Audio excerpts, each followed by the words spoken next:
Hello అండి. Welcome to Nidhinika vlogs. ఈరోజైతే నేను చాలా హెల్తీ అండ్ యమ్మీ రెసిపీ చూపించబోతున్నానండి. ముందుగా అయితే రెసిపీ చూసేద్దాం. మిక్సింగ్ బౌల్‌లో అయినా తీసుకోవచ్చు ఈ పిండి మొత్తం. నాకు ఇక్కడే కంఫర్ట్ కాబట్టి నేనైతే సర్ఫేస్ బాగా క్లీన్ చేసి పిండి కలుపుకోవడానికి తీసుకుంటున్నాను. ముందుగా 1 కప్ గోధుమ పిండి, 1/2 కప్ జొన్న పిండి, 1/2 కప్ కంటే తక్కువ శనగపిండి వేసుకొని కలుపుకోవాలండి.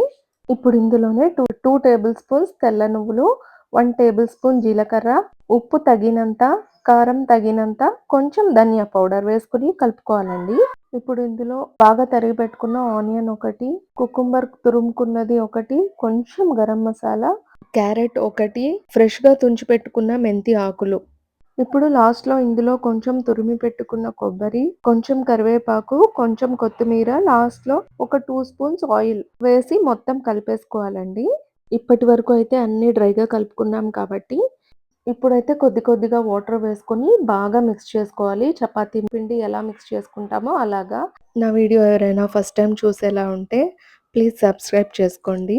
ఇలా ముందు మనం డ్రై ఐటమ్స్ అన్నీ బాగా కలిపేసుకోవాలండి. పిండిలో మొత్తం కలిసిపోయే విధంగా డ్రైగా ఉన్నప్పుడే అన్నీ బాగా కలిపేసుకొని, ఇప్పుడు నేను చూపిస్తున్న విధంగా కొంచెం కొంచెం వాటర్ వేసుకుంటూ బాగా కలుపుకోవాలి. చపాతీ పిండి కన్సిస్టెన్సీ వచ్చే వరకు బాగా కలుపుకోవాలండి. కొంచెం మెత్తగా ఉన్నా బావుంటుంది. ఇలా మొత్తం పిండి మొత్తం కలిపేసిన తర్వాత ఇలా టచ్ చేసి చూస్తే ఇలా ఈ కన్సిస్టెన్సీలో ఉంటే సరిపోతుంది. కొంచెం వేలికి అతుక్కుంటూ ఉంటే బావుంటుంది. ఇప్పుడు వాడప్పి పిండి అయితే రెడీ అయిపోయిందండి. ఇప్పుడు దీన్ని ఒక 15 మినిట్స్ పక్కన పెట్టేసి వాడప్పికి కావాల్సిన చట్నీ చూసేద్దామండి. దీనికి పచ్చి టమోటో చట్నీ అయితే చాలా బావుంటుందండి. దీనికోసం ముందుగా పచ్చి టమోటాలు తీసుకోవాలండి. మీ క్వాంటిటీని బట్టి తీసుకోండి. నేనైతే ఇక్కడ 6-7 తీసుకున్నానండి. అలాగే పచ్చిమిర్చి కూడా వేపుకుంటున్నాను. పచ్చిమిర్చి వేపుకుంటూ అలాగే ఒక పక్కన టమాటోస్ కూడా కట్ చేసి ఇలా బాగా మగ్గించుకోవాలండి. కొంచెం ఒక 2 స్పూన్స్ ఆయిల్ వేసి బాగా మగ్గించుకోవాలి. మీడియం ఫ్లేమ్‌లో ఉంచి.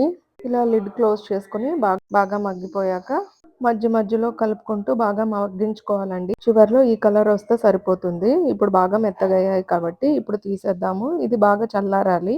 తర్వాత మిక్సీ వేసుకుంటే సరిపోతుంది. ఇప్పుడు మిక్సీ జార్‌లో చల్లారిపోయిన పచ్చి టమాటోసు, పచ్చిమిర్చి, కొంచెం వెల్లుల్లి, కొంచెం ఉప్పు, కొంచెం కరివేపాకు, కొంచెం కొత్తిమీర, కొంచెం జీలకర్ర వేసి బాగా మిక్సీ పట్టుకోవాలండి. ఇప్పుడు వేయించి పొడి చేసి పెట్టుకున్న కొంచెం పల్లీల పొడి ఒక 2-3 స్పూన్స్ యాడ్ చేస్తున్నానండి. ఇప్పుడు చివర్లో ఇంకొకసారి మిక్సీ పట్టుకుంటే చట్నీ రెడీ అయిపోతుందండి. ఇప్పుడు ముందుగానే రెడీ చేసి పెట్టుకున్న వాడప్ప పిండితో వాడప్ప ఎలా చేసుకోవాలో చూసేద్దామండి.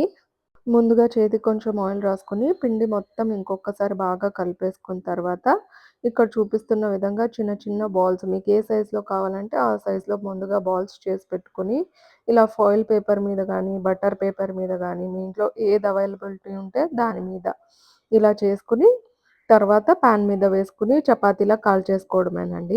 వాడప్ప చేసేటప్పుడు కింద కొంచెం ఆయిల్ రాసి చేసుకోవాలండి. ఇది చేసేటప్పుడు నేను పిండైతే ఏం వాడట్లేదండి. ఉట్టి ఆయిల్ మాత్రమే యూజ్ చేస్తున్నాను. చపాతీలాగే సేమ్ కాల్చుకోవాలండి. అటువైపు, ఇటువైపు బాగా తిప్పుతూ త్వరగా కాలదు కాబట్టి ఇలా ఒత్తుకుంటూ బాగా కాల్చుకోవాలి 2 వైపులా. ఇక్కడ లైటింగ్ ఎక్కువ ఉండటం వల్ల నాకు సరిగ్గా షూట్ అవ్వలేదండి వీడియో. ప్రాసెస్ అయితే ఇలాగేనండి. అన్ని వడప్పలు ఫాయిల్ పేపర్ మీద ఇలా కొంచెం ఆయిల్ రాసుకొని, బాగా రుద్దుకొని, దీని మీద వేసి చపాతీలాగా కాల్చేసుకోవడమే. తర్వాత దీంతో కాంబినేషన్‌కి ఆ చట్నీతో తింటే చాలా బావుంటుందండి. ఇప్పుడు చాలా హెల్తీ అండ్ టేస్టీగా ఉన్న వాడప్ప చట్నీ రెడీ అయిపోయిందండి. ఈ వాడప్ప చట్నీతో వేడి వేడిగా తింటే చాలా బావుంటుందండి. హోప్ ఈ వీడియో మీ అందరికీ ఇష్టమైందని అనుకుంటున్నాను. Thanks for watching. See you in next vlog.